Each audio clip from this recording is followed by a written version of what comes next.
Assalamualaikum warahmatullahi wabarakatuh. Salam sejahtera bagi kita semua. Om Swastiastu, Namo Buddhaya, salam kebajikan. Terima kasih telah memberikan saya kesempatan untuk mengikuti proses penjurian Icon PR Indonesia 2020. Perkenalkan, saya Krisna Pandu Pradana. Saya bisa dipanggil Krisna. Saya lahir di Tangerang 3 Januari 1987 dan saya lahir serta dibesarkan di kota satelit penyangga ibu kota Jakarta, yaitu kota Tangerang, Provinsi Banten.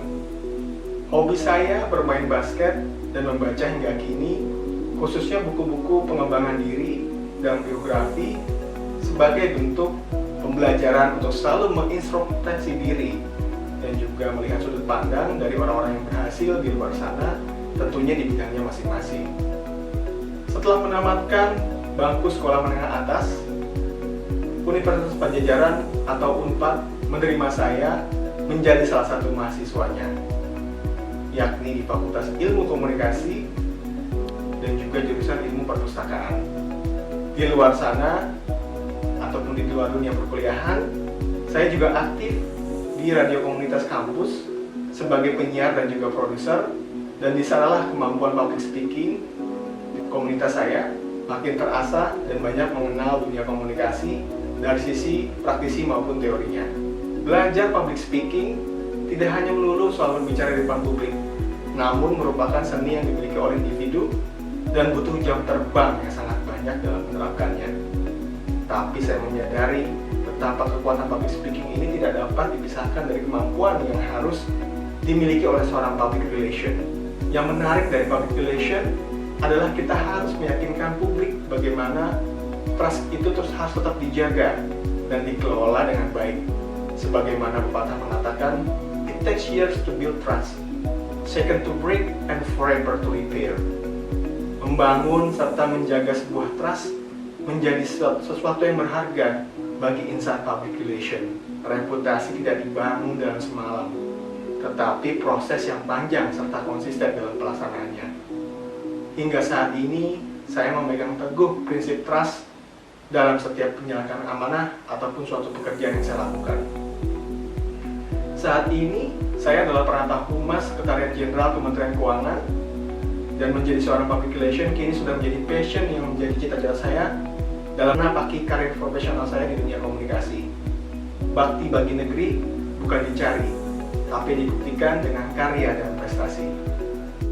Perjalanan karir saya sebagai humas pemerintah sungguh berliku-liku, dan semuanya dimulai dari Januari 2017. Saat pertama kali saya dimutasikan ke bagian manajemen hubungan media, kelembagaan masyarakat, dan protokol.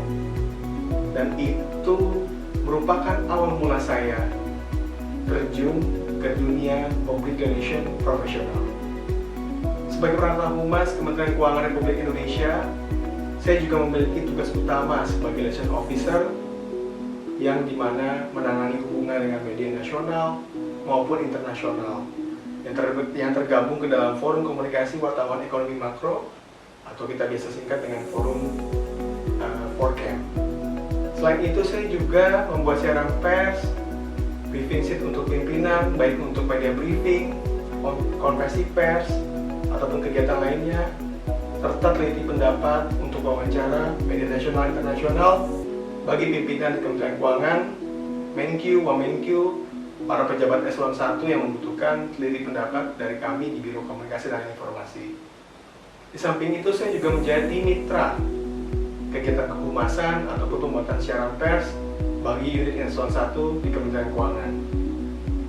Pada tahun 2017, ketika saya pertama kali menginjakkan kaki menjadi seorang humas profesional, dan saat itu pula saya mendapatkan gelar sertifikasi profesional di mana saya dinobatkan sebagai humas ahli media yang dikeluarkan oleh Badan Nasional Sertifikasi Profesi melalui London School of Public Relations, dan ini menjadi titik karir perjalanan prestasi yang sampai saat ini saya torehkan.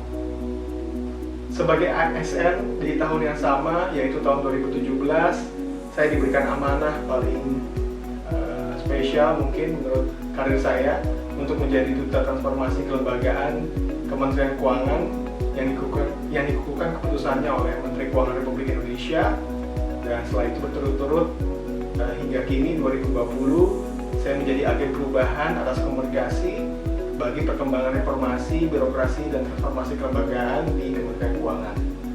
Di antaranya yaitu Lighthouse Team, Change Management, dan juga Project Management Officer.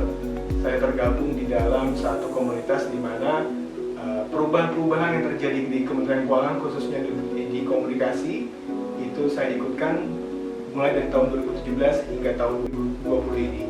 Di kancah internasional, pengalaman paling berharga yaitu pada saat saya dipercaya menjadi salah satu Indonesia Planning Team, yaitu di bidang Branding and Communication, sub bidang media pada Annual Meetings IMF World Bank 2018 di Bali.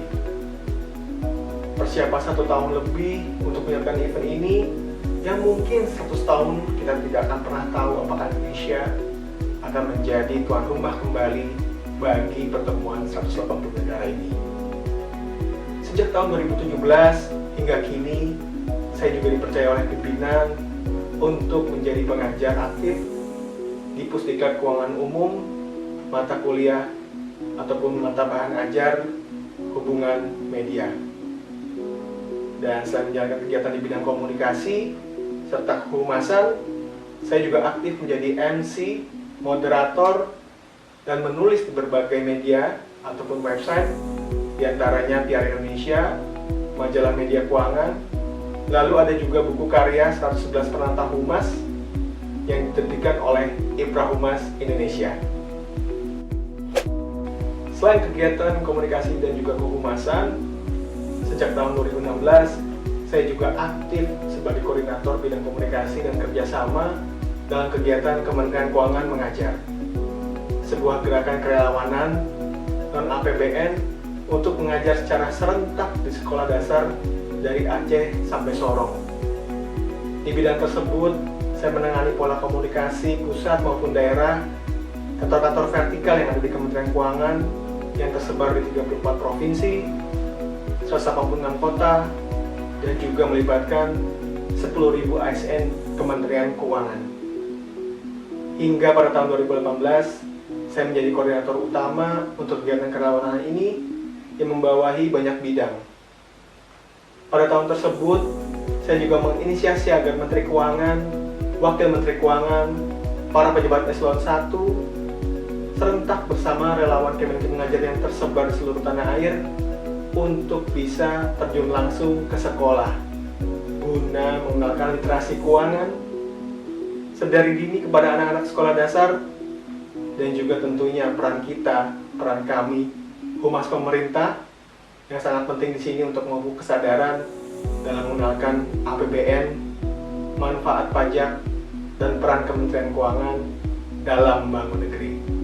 Pada tahun 2019, saya dinobatkan sebagai Employee of the Month, di mana kriterianya adalah pegawai yang aktif dan juga disiplin dalam mengkomunikasikan program biro ataupun juga bagian, di mana itu akan menjadi contoh bagi pegawai yang lain karena tetap membawa juga nilai-nilai Kementerian Keuangan, di mana ada nilai integritas, profesionalisme, sinergi, pelayanan, dan juga kesempurnaan. Saat ini saya juga menjadi anggota Dewan Pengurus Pusat Bidang Riset Kehumasan dalam pengurusan IPRA Humas Indonesia untuk periode 2018 sampai dengan 2021. Di era pandemi COVID-19 ini, Humas pemerintah dituntut untuk selalu siap dan beradaptasi pada masa kenormalan baru ini. Tantangan komunikasi pemerintah sangat beragam. Komunikasi publik masih dipandang bukan bagian dari pembuatan kebijakan. Karena data dan cara komunikasi pemerintah tidak mengikuti perkembangan pandemi, perkembangan teknologi yang pesat, serta informasi yang disajikan oleh media dibuat dalam lingkungan tertentu. Lantas, apa yang perlu dilakukan dalam melakukan transformasi fungsi humas pemerintah? Ada 4 pilar yang perlu dibangun. Pertama, kita perlu menciptakan komunikasi 2 arah dan mutual understanding. Dalam setiap kegiatan, selalu libatkan stakeholders yang menjadi kunci utama keberhasilan komunikasi bagi institusi. institusi seperti media ataupun pengamat. Kedua, institusi perlu menempatkan peran strategis bidang kehumasan karena menyangkut keberhasilan implementasi kebijakan. Ketiga, bidang kehumasan perlu dilibatkan dalam penyusunan kebijakan karena communication is a part of policy. Dan yang terakhir, tentunya penyusunan strategi komunikasi sangat penting untuk mencapai tujuan komunikasi. Salah satu solusi lagi yang perlu diperhatikan dalam menjembatani bottleneck pada organisasi yaitu penguatan komunikasi internal, di mana pegawai semakin kritis terhadap cara atasan dan organisasi berkomunikasi dengan para pegawai, terutama pada masa COVID-19 ini. Pegawai menuntut peningkatan kolaborasi, transparansi, dan umpan balik dari jajaran manajemen. Mengapa diperlukan penguatan komunikasi internal dalam organisasi? Yakni untuk meningkatkan produktivitas, kolaborasi antar tim kerja, pengalaman kerja pegawai, dan pada akhirnya interaksi yang positif dengan para pegawai. Selain itu, membangun identitas organisasi karena akan memberikan rasa memiliki pada setiap pihak internal yang ada di dalamnya. Selanjutnya, menyelesaikan konflik dan meluruskan duduk permasalahan internal. Setelah itu, perlu dicoba langkah mengenal hubungan antar manusia di dalam organisasi, termasuk selentingan yang menjadi perbincangan di antara pegawai. Dan yang terakhir tentunya, menjembatani kesenjangan pemahaman akan kebijakan organisasi terkait isu tertentu. Sebagai penutup, dua sikap yang perlu dimiliki oleh humas pemerintah, yakni turut serta membangun kepercayaan publik, dan yang kedua, tentunya membangun komunikasi sebagai bagian dari kebijakan institusi. Demikianlah presentasi dari saya. Terima kasih atas waktu yang telah diberikan dalam proses penjurian Icon PR 2020. Wassalamualaikum warahmatullahi wabarakatuh.